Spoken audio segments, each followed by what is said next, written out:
later served as a mentor and advisor to the Bernice A Young Women's Leadership. She not only she believed that our youth key to change in our nation, but just as her parents, she also believes teaching the principles of nonviolence makes a difference as well. See, Dr. King is leaving footprints of her own, and she's making a difference in humanity. An innovator, leader, motivator, and a dynamic and inspirational speaker. Just as it was our honor and an honor to have her father, Dr. Martin Luther King Jr., as commencement speaker here in 1958. It is also an honor and a great privilege to have her here with us today to speak to our graduates on this momentous occasion. Without further ado, ladies and gentlemen, graduates, join me in welcoming to the podium our 2015 Fall Commencement Speaker, the Reverend Dr. Bernice A.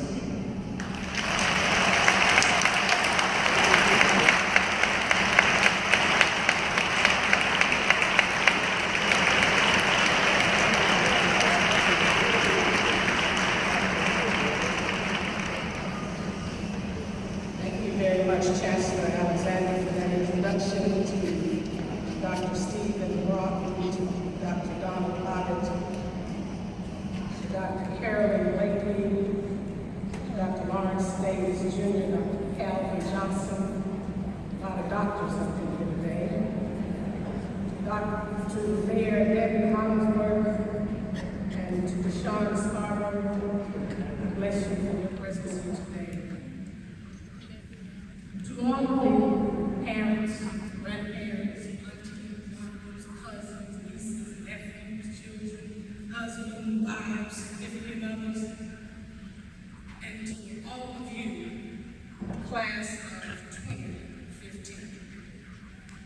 Today is a great day. It's a glorious day. It's a joyous day. And I want to add my congratulations to this day in your life.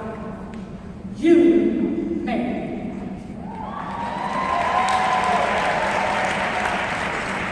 Now, for some, it was magna cum laude, for others, summa cum laude, for some, cum laude, for others, thank you, Lord. What you made. Look at your classmate and say, you made it. How you like me now? The whole point. Wow. That's serious. Because when I heard the statistic, 21%, those who have college degrees in this state, you are among a select few. You are among a minority. There are many people who aspire to be in your place, but you're the one in that place. So the first thing I want to say to you is that your whom much is given, much is going to be required.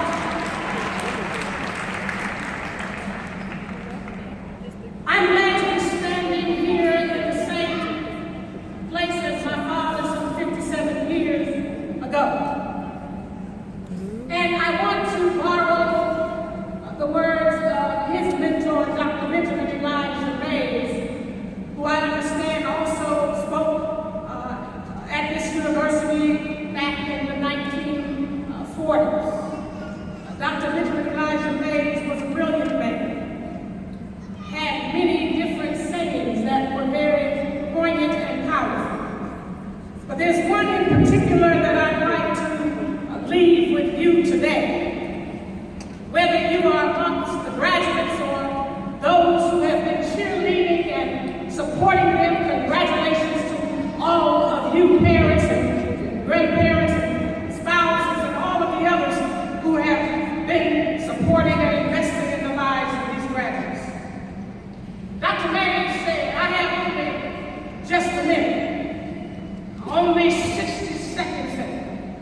refuse it, didn't seek it, didn't choose it, but it's up to me to use it. I must suffer if I lose it, give an account if I abuse it, just a tiny little minute, but eternity is in it. I want to repeat that. I have only just a minute. Look at your classmates said just a minute. Only 60 seconds in it, forced upon me. Can't refuse it, didn't seek it, didn't choose it, but it's up to me to use it. Look at your classmate and say, use it. I must suffer if I lose it, give an account if I abuse it. Just a tiny little minute, but eternity is in it. Somebody say, I'm not going to lose it. I'm not going to abuse it, but I am going to use it because I can't refuse it. Even though I didn't seek it, and even though I didn't choose it, I only have just a minute. 2015 graduates of UAPB. There are two things that you cannot control in this life. You cannot control, you did not control when you were born. And you definitely cannot control when you're going to die. The only thing that you can control at this point is that dash that's in between your birth and your death. And I want you to know that every minute of your life counts. It's up to you to make it matter. We've been talking a lot about and focusing on and recognizing the truth of the fact that Black lives matter, but at the end of the day, when you die, will it matter that you even lived? And so it's up to you to make your life matter. Now, somebody just think about it. Where is the most or the richest places or place on the face of this earth? The wealthiest place on the face of this earth. Somebody might say it's over in the Bible. Somebody might be thinking it's some of the diamond mines or the gold mines or even the oil fields. But the richest place, the wealthiest place on the face of this earth happens to be the cemetery. You might ask me, Bernice A cemetery, because there are so many lives that did not make it matter. So many lives who took dreams, inventions, and ideas to the grave. And you have an opportunity to take every second of your life, every minute of your life, and make it matter, because God did not put you here by accident. You are here on purpose. Now, if I might get a little bit explicit with you, out of the millions of sperm that your father had in his throat, you were the single one who found a way to go around obstacles and penetrate the egg in your mother, and you ended up making it to this planet Earth. And so if you made it here through all of that, how dare you get to any point in life and quit? There is something in you called stamina. There's something in you called determination. There's something in you called persistence. There's something in you called I'm not going to give up. There's something in you that's determined to make it in this life, and you have things that accompany that called gifts and talents.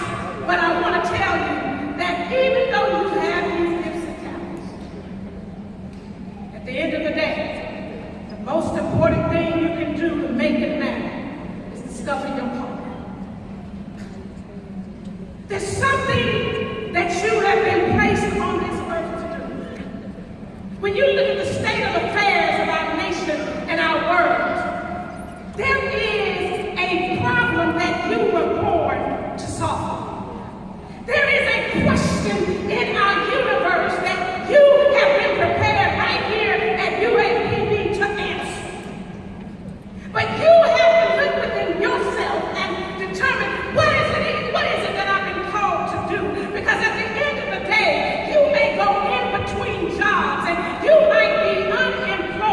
but you will always be employed when you have a calling. Because a calling is not confined to a particular job. It's an assignment that you have in this life. And whenever you fulfill your assignment, money will follow or favor will follow. So the first thing in making it matter is to discover your calling. The second thing that you need to focus on in terms of making it matter is to realize that you're going to succeed in many things that you did today. There are going to be accolades that come your way. There are going to be awards and rewards that you're going to get in this life. But at the end of the day, please, my brothers and sisters, do not just seek to accomplish things, but seek to develop your character. My father had a wonderful saying. He said, education alone is not enough. He said, intelligence plus character, that is the true goal of education. And so for the rest of your life, you're going to be challenged on a daily basis in terms of your character. There are going to be things that are going to come your way and try to lure you in the wrong direction. There are going to be opportunities that you may have. You've got to be careful to make sure that your character is in alignment, that you stand for things like truth and honesty and integrity every day of your life. Because when the record is written and when you get to that death day, what will last beyond your death day is not your accomplishments, it's not even your degrees, but what's going to be a lasting impact in this earth is going to be what your character was. So it's not what you achieve, it's who you are at the end of the day. Character is that lasting ingredient that you need to make your life matter. I remember my father 2 months before he was assassinated, actually speaking words that were played at his funeral that were essentially his own eulogy. He said, if any of you around when I have to meet my dad, tell him not to have a long funeral, tell him not to talk too long. If you have anybody to talk about me, basically I'm paraphrasing now. Tell him not to mention where I went to school, and tell him not to mention all of the awards and recognitions that I have. But just tell him about the fact that Martin Luther King Jr. tried to live a life serving us. When you serve, when your character is more important, then your life will be a life that we will be remembering even after you are no longer here. But in order to make it really matter in this life, you're going to have some courage. We look at this world today, we have too many cowards. Too many people who go with the status quo. Too many people who are afraid to speak up. Too many people who are afraid to take a chance. Too many people too afraid to take positions that may not be what the majority position is. My father spoke out against the Vietnam War in 1967, and there were many colleagues and friends who warned him not to do that because they said we're going to lose the favor of the Johnson administration, who's been working with us on civil rights. But my father, a man of courage, and a man of character, and a man who had a call, was a man who said, look here, I can no longer segregate my conscience. You don't understand who I am because I am a person who lives according to conviction. I am a person who lives according to what I believe is just and right and true. And so I cannot concern myself with what other people may think about me. At the end of the day, I have to be in compliance with what my conscience tells me is true. And so, brothers and sisters, you're going to need courage to deal with the challenges that we face today. You're going to need to have some bravery to address the things that we are faced with today, with the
courage. But at the end of the day, temper your courage with compassion. We live in a very self-centered, very hateful, sometimes very hurtful society. We need some young people who are going to lead us into a more compassionate story. Caring. What happened to our heart in this world? What happened to us understanding the dignity and respect of all of humanity? What happened to us understanding, but for the grace of God, that could have been me, that homeless person? What happened to the person who understands that I have to look out for my brothers and sisters? What happened to the spirit that he made from one blood all the nations to dwell on the face of the earth? It doesn't matter what your race and ethnicity is or your religion. We are all part of this humanity. And as my father said, our allegiances have to go beyond nation, but we have to be citizens of the world and care about every citizen in this global society.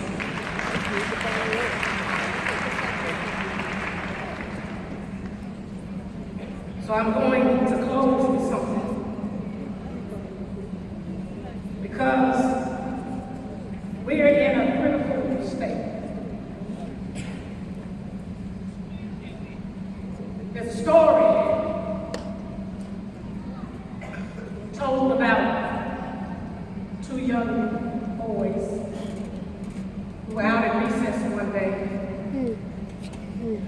and they found this little bird. And they decided that they wanted to play a trick on their teacher. And so they started conversing with one another and came up with this idea where one of the young men would hold the bird behind their back. And they would go and ask their teacher, Miss Smith, is the bird dead or alive? Of course, if she says the bird is dead, they're of course going to let the bird fly. But if she says the bird is alive, that person is going to crush it and kill it. Well, they figured that they had something that they could trip their teacher up on, and so they went to find Miss Smith. And they found her and said to Miss Smith, one of us has a bird in our hand, and we just want to know, is this bird dead or alive? Of course, Miss Smith didn't know what to say, and she looked at the two young men, and they started giggling because they thought they had gotten her. So they said again, Miss Smith, please tell us. You know everything. You always have an answer in class for anything that we ask. Tell us if this bird is dead or alive. Miss Smith still did not answer their question, and she began to look around and ponder things, and eventually a light bulb went off in her head. And so she looked at both of those young boys, and she said to them, fellas, I don't know whether the bird is dead or alive, because the answer is in your hand. And I want to tell you today, the answer to our world's conditions are in your hands. The things like global warming and racial and religious hatred and hostility and divisions, with random killings taking place all over the place. And as recent as yesterday, an attempt that happened right here in your state at Arkansas State University. Yes, black lives do matter, but we must show this world in an effective way why not only black lives matter, but every single solitary life matters in this universe. And we must do something to change the systems and the institutions that will perpetuate injustices against a group of people continually. There was a commercial years ago about the military.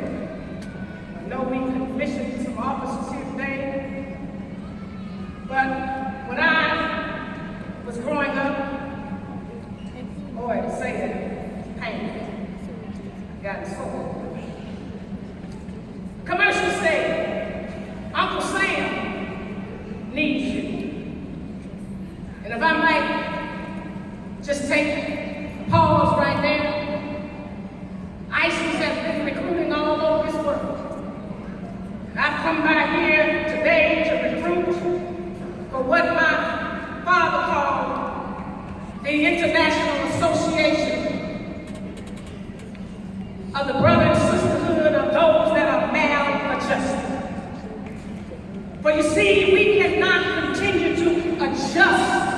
to the injustices and the inequities of our time.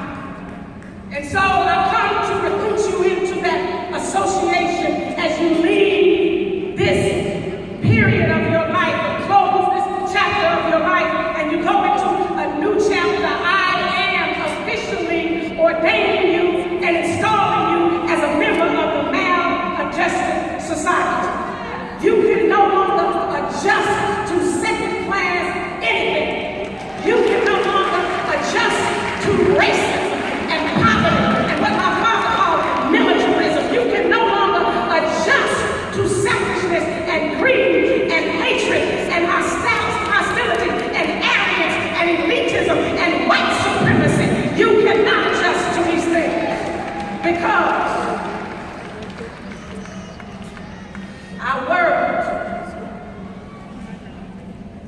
may say and may act like you don't matter.